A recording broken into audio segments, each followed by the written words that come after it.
So today we'll be working on the addition and subtraction of matrices. So before I get started in actually adding or subtracting some matrices from each other, we will be looking at some of the key terminology I will be using in this process. So firstly, you can notice that I have drawn up a square matrix on my board, and I am calling this a square matrix because it has the same amount of rows as it does columns.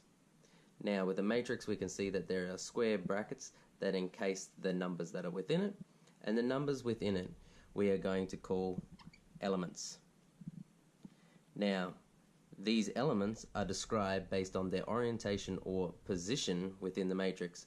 So as I was just discussing before, numbers across are going to be rows, and numbers that go down are going to be within columns.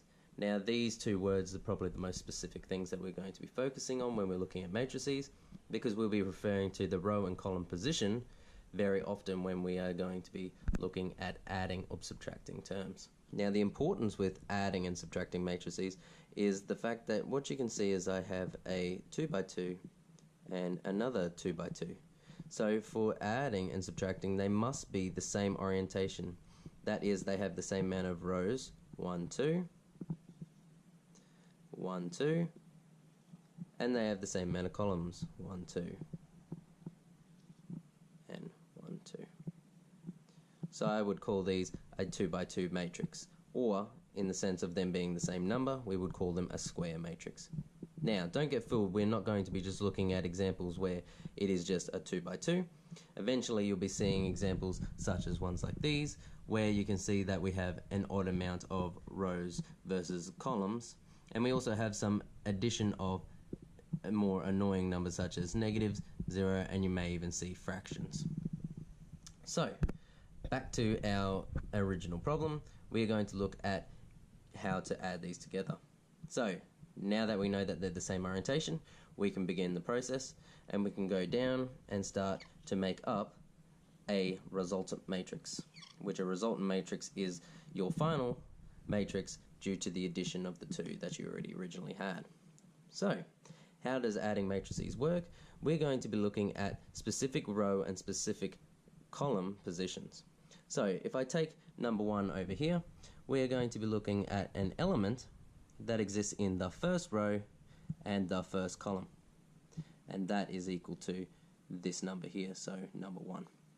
We can say something very similar about every single element within a matrix. However, for the case of this, we're only going to go through this one as an example, because this is the one that we need to begin our addition. Which element on this matrix over here also has the same row and same column?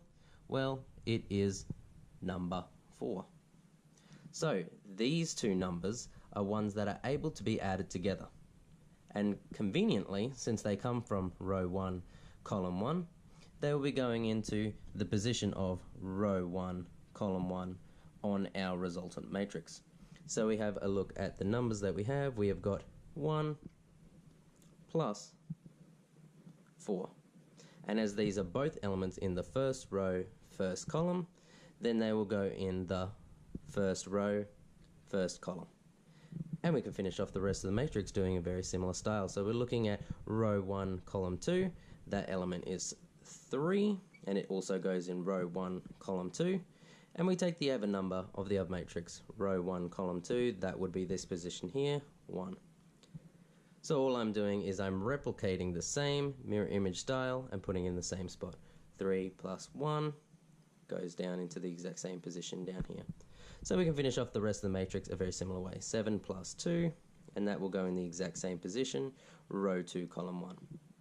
We can do 9 plus 3, that will also go in a very similar position of row 2 column 2, or row 2 column 2. The answer will go row 2 column 2, which is right here.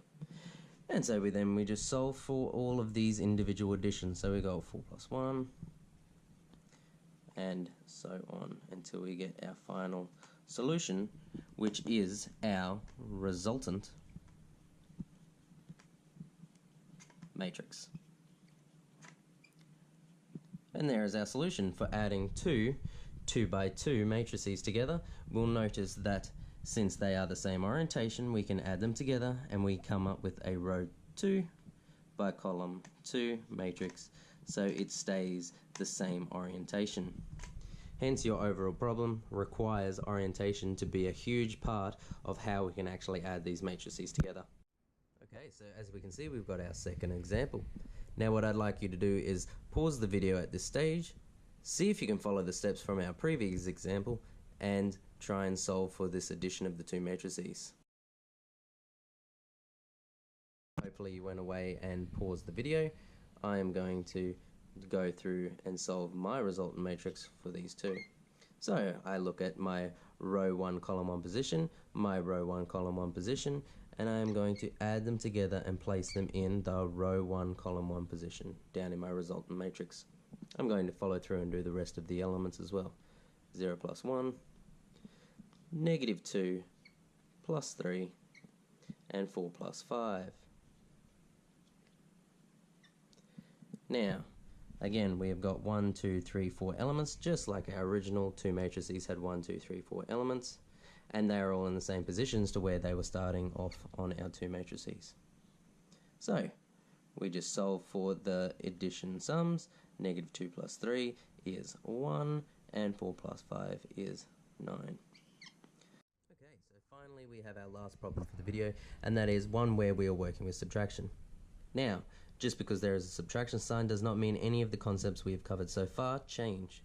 We are still working with looking at the row and column position, and again when we are going to make up a resultant matrix, we're going to be putting everything in the exact same positions they were working with before. They'll just be subtracted. So 7 take 4 for our row 1 column 1 position. That's row 1 column 1, row 1 column 1 is sitting in row 1 column 1 in our resultant matrix. So I can follow through and do the exact same with every other element and keep putting them in the exact same position that we've seen them in their original state. So 2 take 2, and then we can solve for the solution. We've got 3, negative 5, negative 5, and 0. Now, just because two numbers like the 2 take 2 cancel each other out to become 0 does not mean that we neglect this position. It is just identifying that there is a value of 0 in this position. Congratulations on completing this maths tutorial. Hopefully it was helpful to you in understanding this concept. If so, feel free to peruse our other video tutorials for a wide variety of beginner to advanced math concepts, and I will see you next time.